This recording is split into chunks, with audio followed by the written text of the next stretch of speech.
All right, everybody, welcome back to the Deep Dive. Hey, everybody. Today, we are going deep on life and death, That's right. and we're using this really cool transcript called Coffee Talk. Coffee talk. Yeah, a fascinating discussion that explores a lot of different angles on this topic. It really does. It goes into philosophy and culture and even like a cellular level. It does. It starts with this almost like a paradox, right? The idea that life and death, they seem so opposite, Totally. but it kind of prompts us to think, are they really? Right, they're like two sides of the same coin or Yeah, something, right? exactly. And one of the things Coffee Talk points out is that even on a cellular level, death is essential for life. Oh, yeah.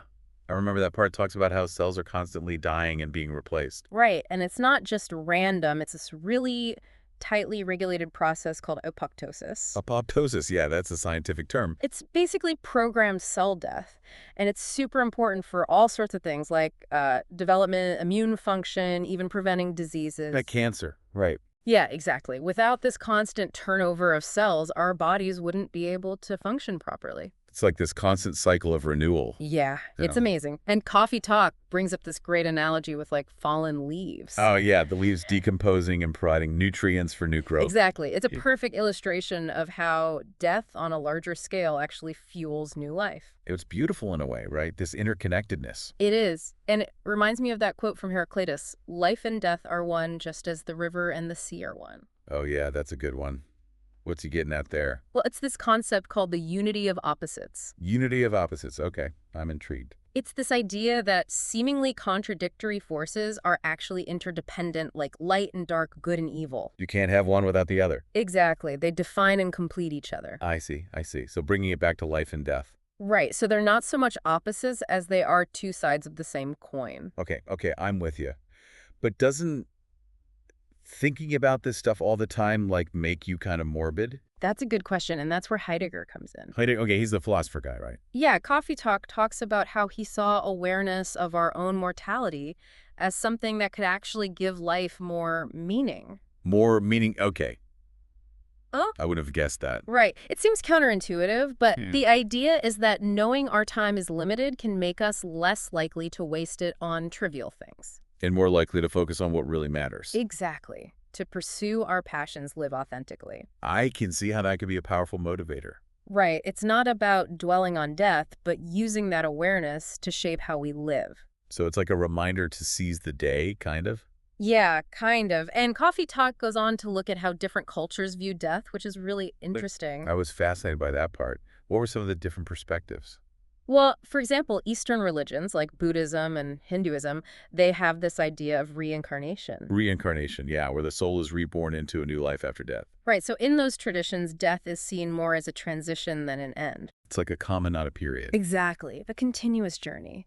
And a lot of indigenous cultures also have a less linear view of life and death. Oh, yeah, they often see a strong connection between the living and their ancestors. Right, the ancestors are still present in a way, guiding and supporting the living.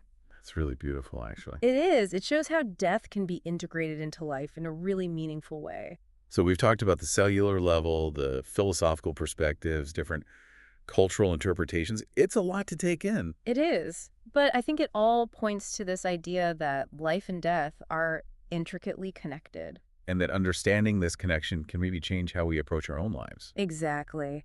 And Coffee Talk brings up this idea of small deaths. Small deaths. What's that all about? Well, it's like those experiences we all go through that feel like endings. The end of a relationship, the loss of a job, failures, disappointments. Oh, yeah, we all have those moments. And Coffee Talk suggests that these small deaths actually be opportunities for growth and transformation. It's like that analogy with the fallen leaves again. Exactly. Decay and decomposition create fertile ground for new life. I'm starting to see a pattern here. Right. It's this constant cycle of death and rebirth. So instead of fearing those endings, we can try to see them as beginnings in disguise. Yeah, that's a great way to put it. It's like that image of the phoenix rising from the ashes. Oh, yeah, a symbol of renewal and rebirth. Exactly. By embracing the cyclical nature of life, we can approach challenging moments with more resilience. And maybe even find meaning in those moments. Right, because they can ultimately lead to something new and beautiful. So I guess the big takeaway here is to live fully in the present moment, knowing that both life and death are part of a larger process. Yeah, and that acknowledging this interconnectedness can help us appreciate the preciousness of time. That's a great point. And to leave you, our listener, with something to ponder, how might understanding this intricate dance between life and death influence your approach to daily living?